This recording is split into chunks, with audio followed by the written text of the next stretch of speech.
Stop what you're doing right now and look at what Ukraine has just exposed, because the war Putin started is not failing for the reason Moscow wants people to believe. It is not failing because of one bad general. It is not failing because of one lost battle.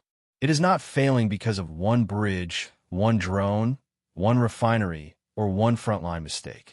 Putin's war is failing because Russia built its entire invasion on a fatal assumption. Russia believed Ukraine would break before Russia did. That was the bet. That was the strategy. That was the foundation under the entire invasion. Moscow believed Ukraine would collapse quickly in 2022. When that failed, Moscow believed Ukraine would run out of weapons. When that failed, it believed Ukraine would run out of manpower. When that failed, it believed the West would get tired. When that failed, it believed Russia could grind forward slowly, absorb endless losses, and eventually force Ukraine into a bad peace. But Ukraine just exposed a flaw in that thinking. Russia can absorb pain, but it cannot absorb unlimited pressure everywhere at once. And that is exactly what Ukraine is now creating. This is not the same war Russia thought it was fighting. Russia prepared for a war of mass, territory, artillery, tanks, trenches, and attrition. Ukraine has turned it into a war of systems, a war of drones, a war of fuel, a war of logistics, a war of refineries, a war of roads, bridges, air defenses, rail lines, command posts, supply trucks, oil depots, and factories. Ukraine is no longer just trying to stop Russia at the front. Ukraine is trying to make the entire Russian war machine more expensive to operate every single day. That is the difference. And that is why Putin's invasion is becoming one of the most catastrophic strategic failures of the century. Russia walked into Ukraine expecting a quick victory. It expected Kyiv to fall. It expected Ukraine's government to collapse. It expected the Ukrainian military to scatter. It expected ordinary Ukrainians to accept the inevitable. It expected Europe to hesitate. It expected the United States to argue. It expected NATO to panic. It expected the world to adjust to another Russian conquest. None of that happened. Ukraine survived the first shock. Then it adapted. Then it fought back. Then it changed the war. That is the part Moscow still has not fully solved. Russia is large. Russia has people. Russia has shells. Russia has missiles. Russia has oil. Russia has old Soviet stockpiles. Russia has a state media machine that can call failure victory and exhaustion courage. But Russia has one major weakness that Ukraine has learned to attack over and over again. Russia is slow. Its system is heavy. Its army depends on massive supply chains. Its economy depends on energy revenue. Its military depends on fuel. Its commanders depend on predictable routes. Its propaganda depends on the illusion that Moscow is in control. Its political system depends on Putin looking strong. Ukraine is attacking all of that, not with one magic weapon, with a new way of fighting. And this is where the story becomes dangerous for Russia. For most of the war, Moscow has tried to drag Ukraine into a contest of exhaustion. Russia's idea was simple. Keep attacking, keep bombing, keep sending troops, keep using artillery, keep forcing Ukraine to spend money and manpower, and eventually Ukraine's side would become too tired to continue. That is the logic of attrition. It does not require brilliance. It requires endurance. But Ukraine's answer has been to make Russian endurance more expensive. If Russia wants to push at the front, Ukraine hits the roads behind the front. If Russia wants to use fuel, Ukraine hits fuel depots and refineries. If Russia wants to use Crimea as a military hub, Ukraine targets the routes that supply Crimea. If Russia wants to hide behind distance, Ukraine builds longer-range drones. If Russia wants to rely on oil revenue, Ukraine strikes the infrastructure that turns oil into usable fuel and export money.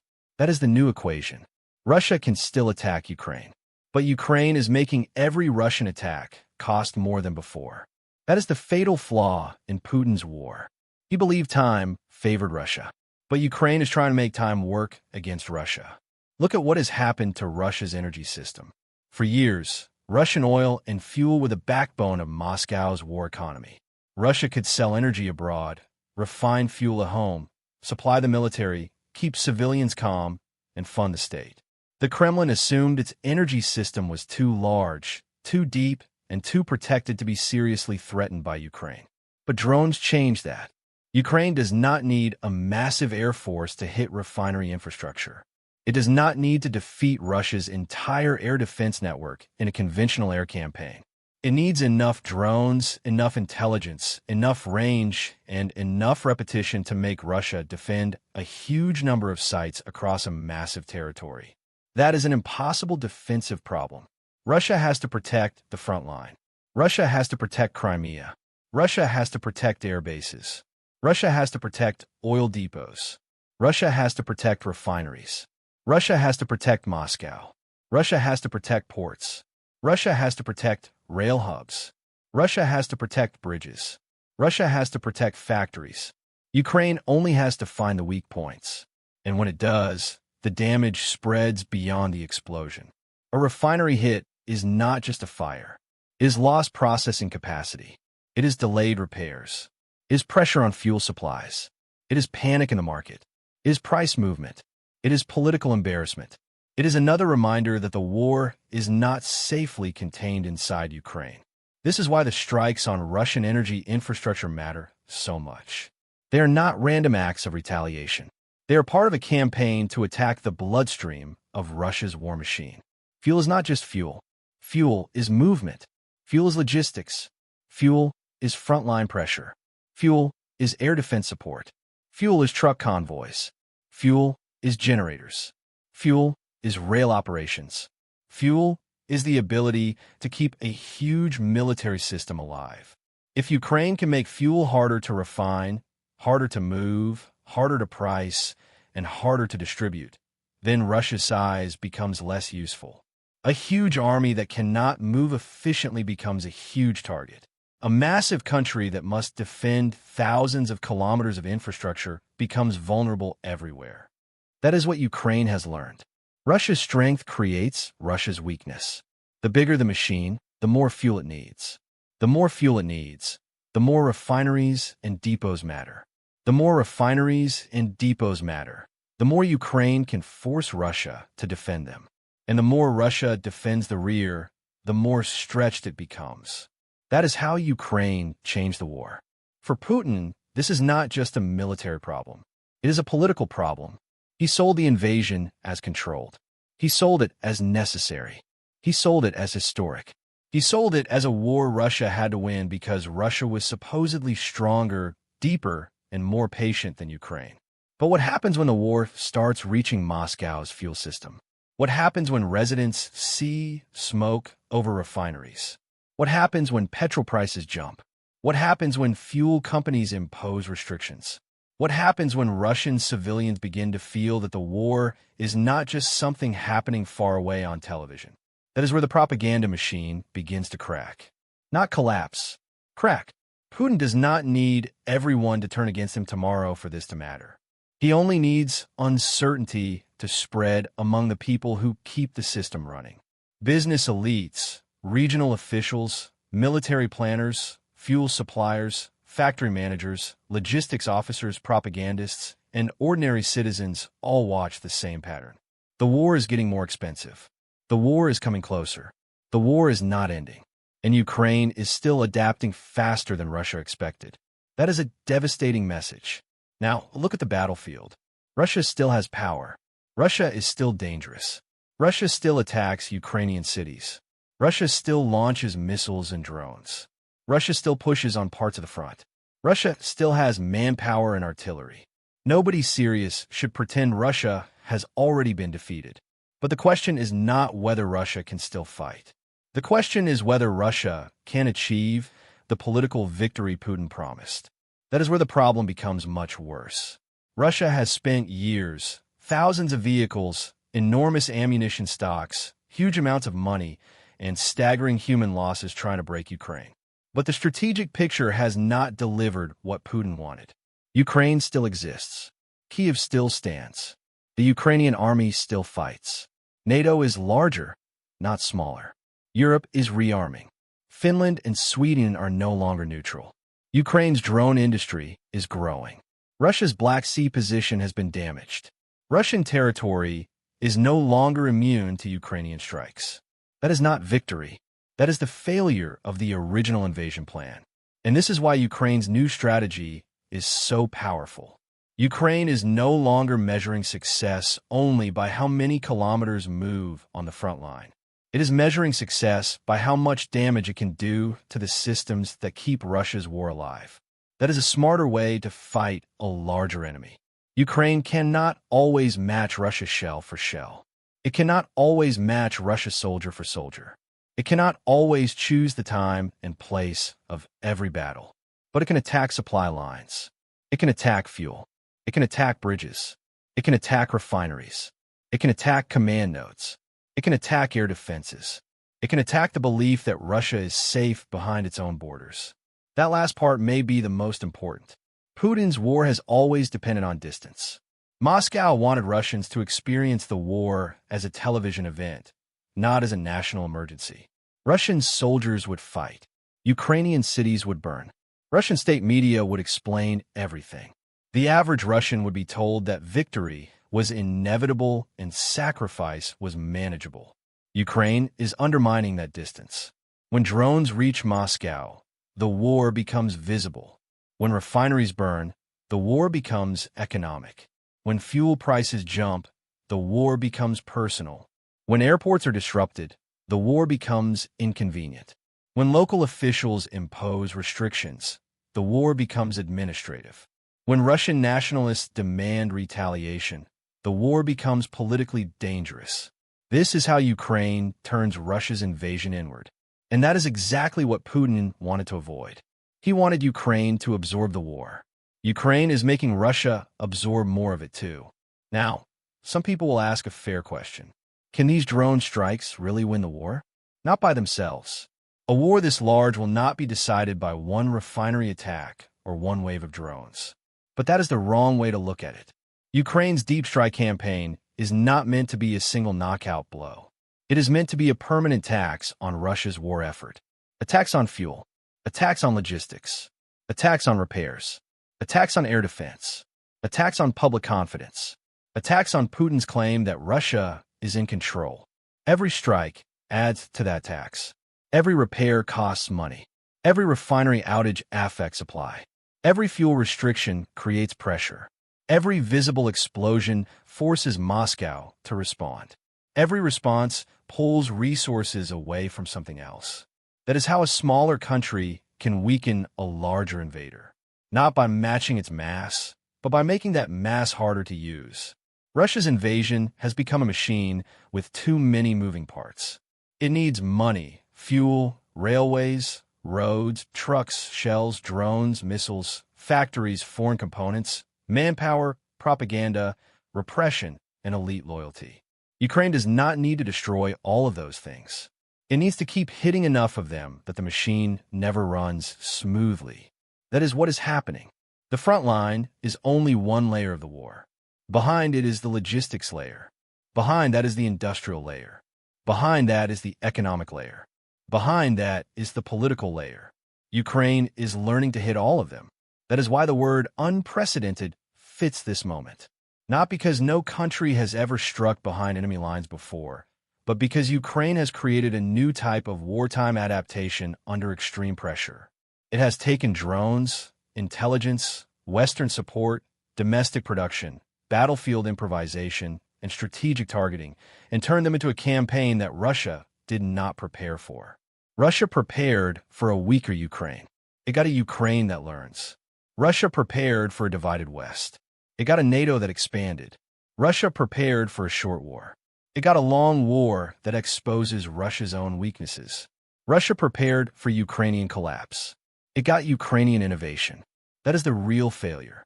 Putin did not only misjudge Ukraine's army. He misjudged Ukraine's ability to change. And in war, the side that adapts faster often survives longer than the side that looks stronger on paper. Look at how Ukraine's strategy has evolved. In the beginning, survival was the priority. Stop the advance. Defend Kyiv. Hold the major cities. Keep the state alive. Then Ukraine shifted to counterattacks, pushing Russia back from key areas.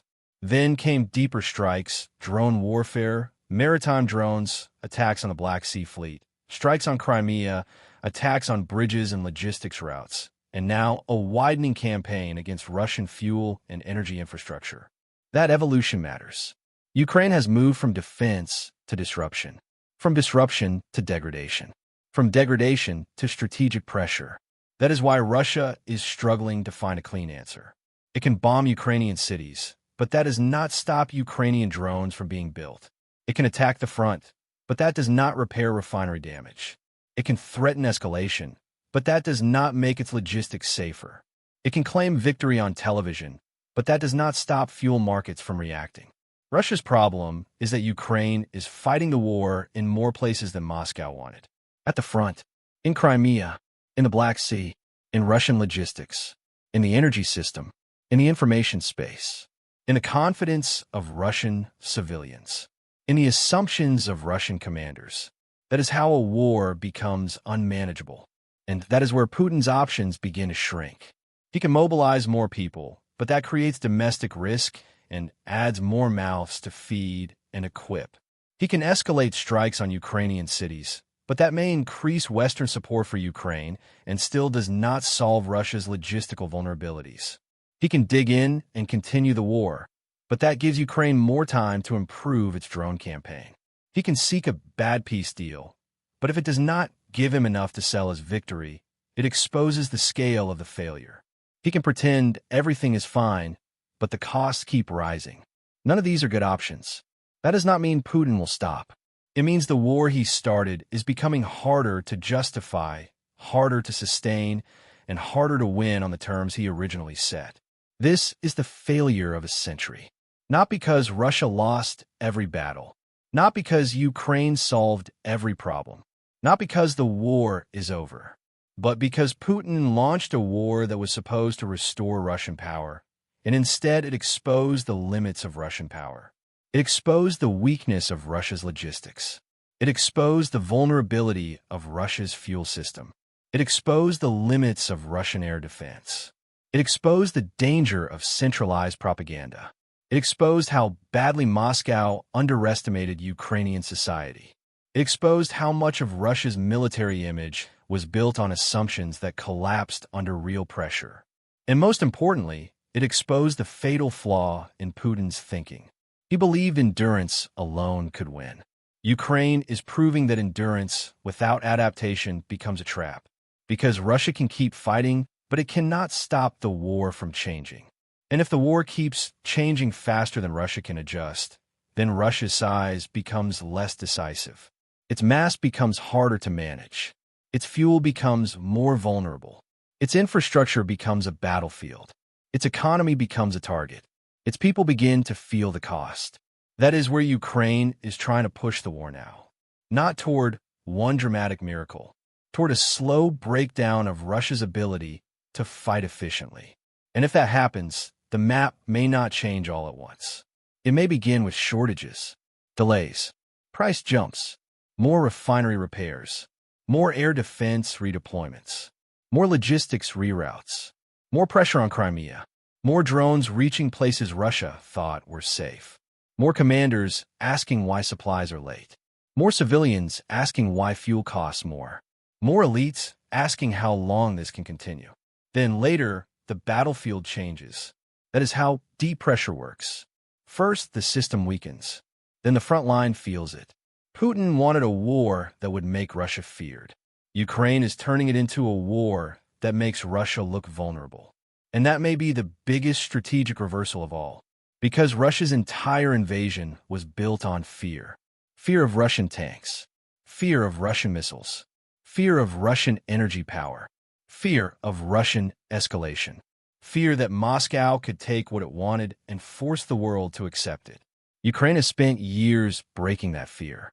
It broke the fear of Russian tanks around Kyiv. It broke the fear of the Black Sea Fleet with drones and missiles. It broke the fear that Crimea was untouchable. It is now breaking the fear that Russia's own war economy is safely out of reach. That is why this moment matters. Ukraine is not only fighting for territory, it is fighting against the myth that Russia can always absorb more, always escalate more, always wait longer, and always win by being bigger. That myth is cracking. Russia can still cause terrible damage. Russia can still kill. Russia can still destroy. Russia can still prolong the war. But the idea that Russia had a simple path to victory is gone. The idea that Putin's invasion was a master plan is gone. The idea that time automatically belongs to Moscow is gone.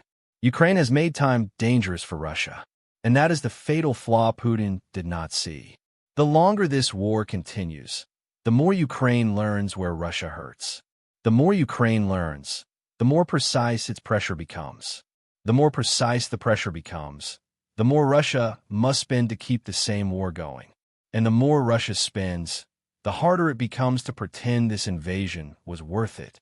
That is the trap Putin built for himself. He invaded Ukraine to make Russia stronger. But he may have created the war that exposes Russia's weakness for the world to see. And while Moscow tries to explain away the fires, the shortages, the drone strikes, and the failures, Ukraine is already moving to the next phase, making Russia's rear areas, fuel system, and logistics network feel like part of the battlefield every single day. That is the war Russia did not prepare for. And it may be the war Russia cannot win.